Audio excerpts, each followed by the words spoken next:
Hey everyone, it's Nicole Spohr here today with a STAMPtember exclusive limited edition stamp set from Mama Elephant, and I'm featuring a one-layer highlight panel on my card. So I love the look of a little skinny strip, whether it's a landscape or portrait style card, kind of framed up by a white border or any color border at the top and the bottom. But this time we're going to create one layer panel, meaning there isn't going to be a separate piece of cardstock at the top and the bottom.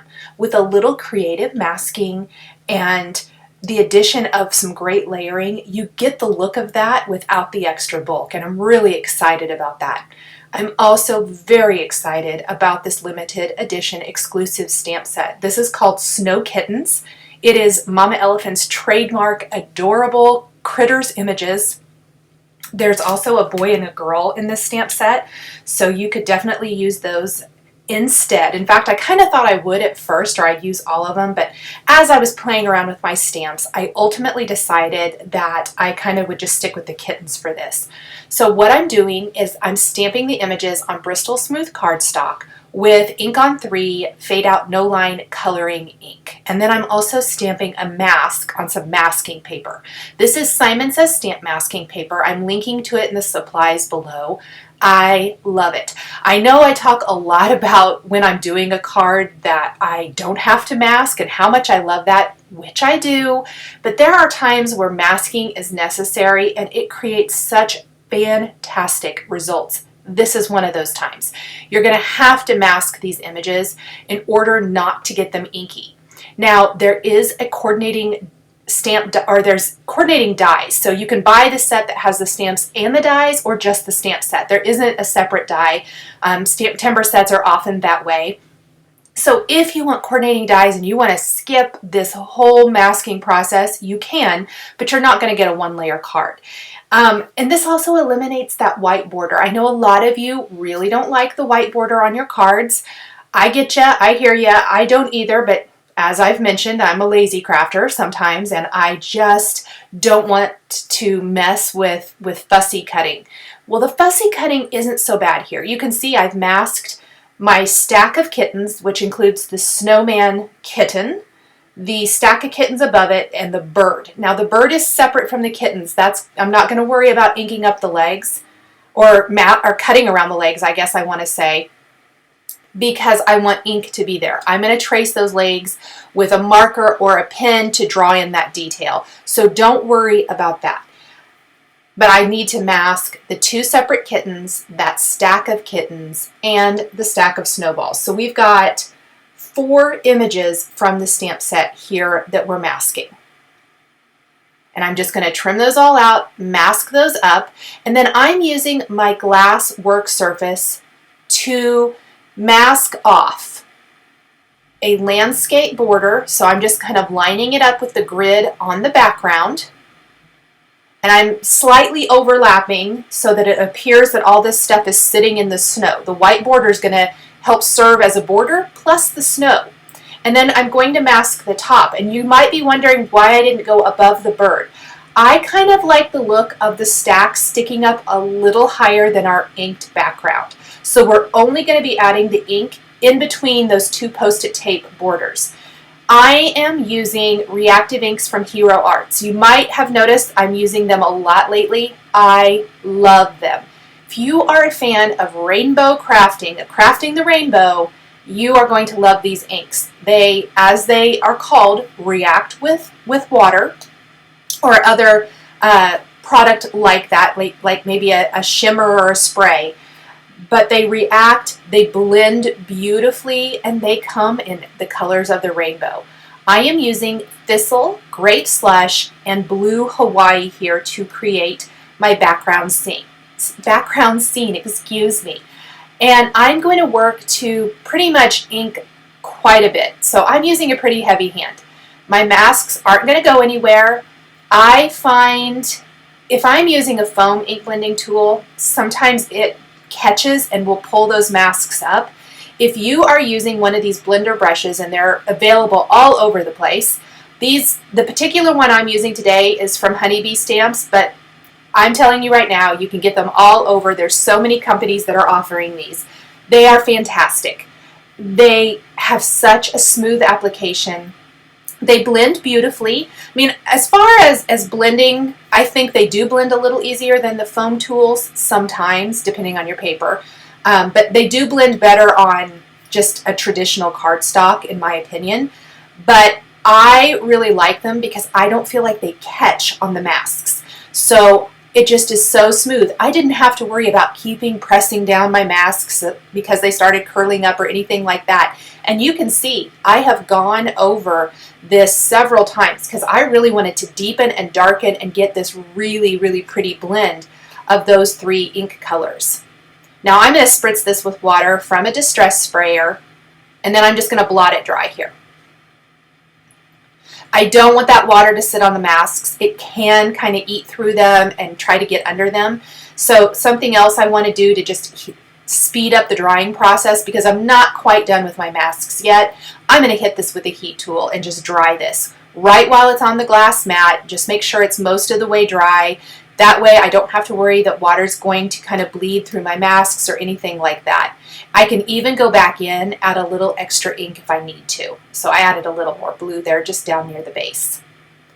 Now, once I have that, I'm going to take this outline snowflake image from the stamp set. So this is now our 5th stamp from the set, and we are going to stamp these outline snowflakes all over the background. It's really, really subtle, and it's tone on tone. So up near the top where it's purple, I'm using a purple ink. I think I used Grape Slush. Down near the bottom, I used Blue Hawaii. And I'm just going to stamp those, and then I'm going to peel off my masks. And you're going to see that once we have those masks peeled up, and I like to use tweezers for these for precision removal, so I'm not scraping my paper with my nails, I'm going to be left with my outline images. Pretty hard to see, pretty unimpressive at this point, because we're doing no line coloring. So it's especially unimpressive because we need some color to really make this shine. So it's time to color these cuties in. I am going to be coloring this first kitten with oatmeal, the blender, pink haze for the cheeks, mid brown for the nose, and then blue and light blue for the scarf. Really tone on tone, except for the more natural, neutral colors of the kittens. They're all going to be shades in, browns, oranges, and grays. The accessories are all going to be blues and purples to match our background. That's the tone on tone here. So we've got our first kitten, and you can start to see the scene come to life once we start adding color. We'll add some detail to the scarf, so outlined it in blue. We'll blend that color out with the light blue, and then I'm going to go back with my blue marker and draw in some little lines. Let's zoom in a little bit so it's a little easier to see. And that's going to add some fun detail. And then I worked image by image, so I'm just going to go in with a black pen and draw in the eyes and the whiskers and look at his face come to life. So let's move on to our snow kitten. Instead of a snowman, it's a snow kitten. We're going to trace that out with haze blue and then use the blender to blend out that light blue color.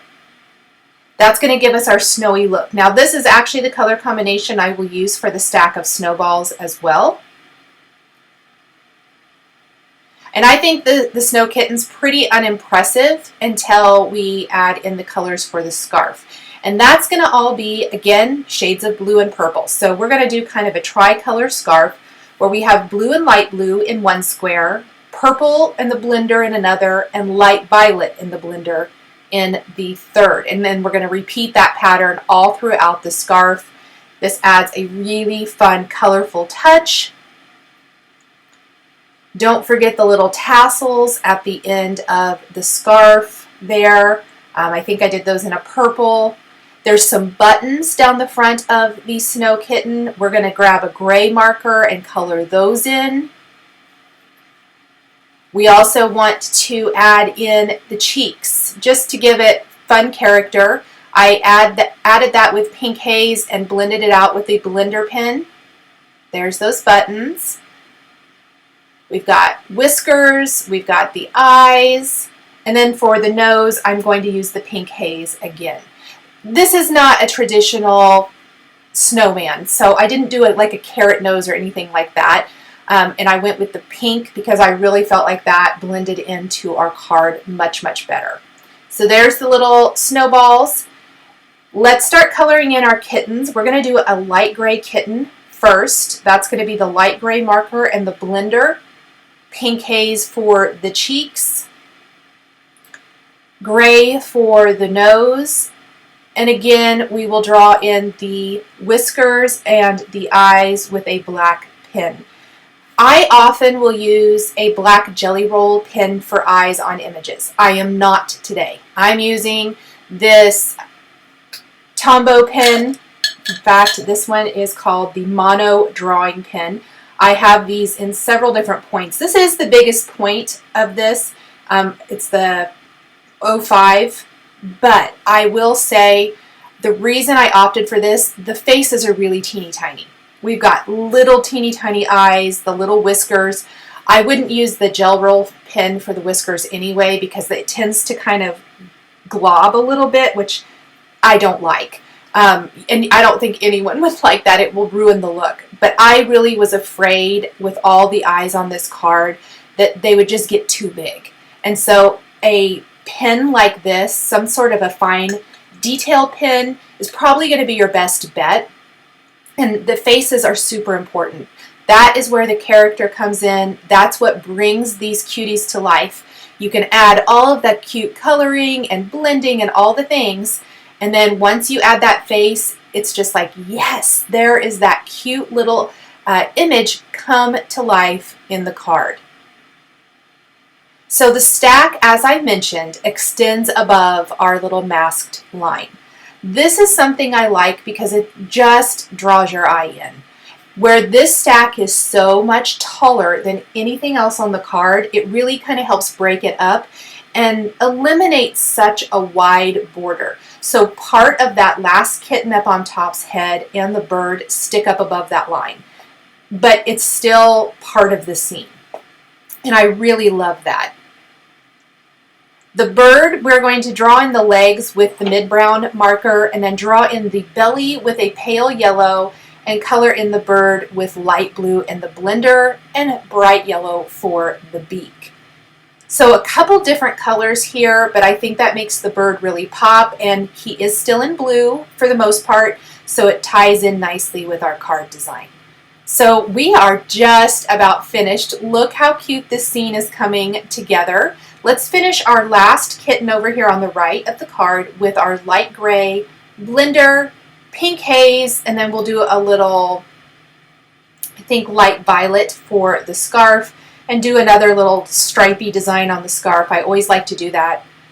Whether it's polka dots or plaids or stripes, I think it adds a nice little touch of character. We're drawing in some darker little tabby stripes with our light gray marker too after we've blended it out. Gray for the nose. Cleaning the tip of the blender off often to help eliminate the picking up a color. You could pick up a background color or color from somewhere else on the design because these are all water-based product. I really recommend making sure you're cleaning the tip of that blender often. Now that everything is stamped, let's take our sentiment from the Snow Kitten stamp set. We're going to use Nobody Stacks Up to You, and we're going to use the Misty. I want to do kind of an ombre effect sentiment. So part of it's going to be stamped in Thistle, part in Blue Hawaii to get a two-tone greeting. And I'm also going to stamp it a couple times. In fact, I think maybe 3 or 4 times because I really want to get a bold stamped sentiment that goes from purple to blue.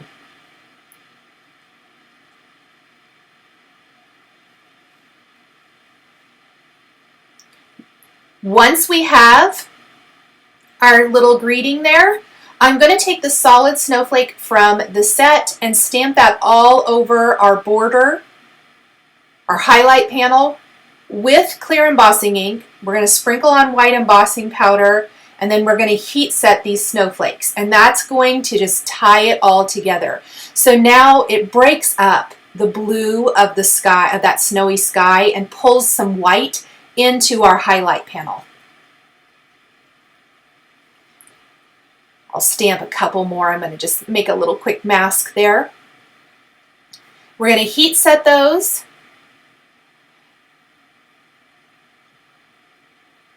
That looks pretty good, I think.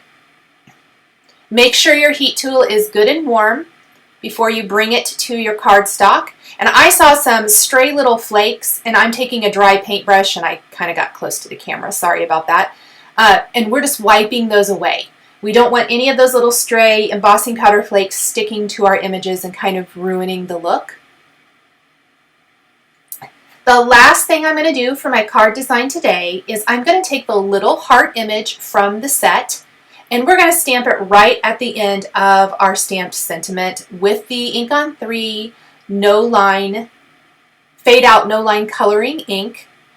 And we're going to color that in with our purple and blender. And that's just going to add a fun little decorative touch to the sentiment and finish it all off, kind of round it all off really, really beautifully. So we've got our highlight panel, and then we have our images sticking up a little bit high on the upper part of the card, and then down below where we have our snowy border, that's where we're going to have our sentiment, and that just breaks up the card. And it's just one of my very favorite techniques is to have that highlight panel on a card, and I thought it would be really fun to try out a one-layer one today. I hope you guys think so as well.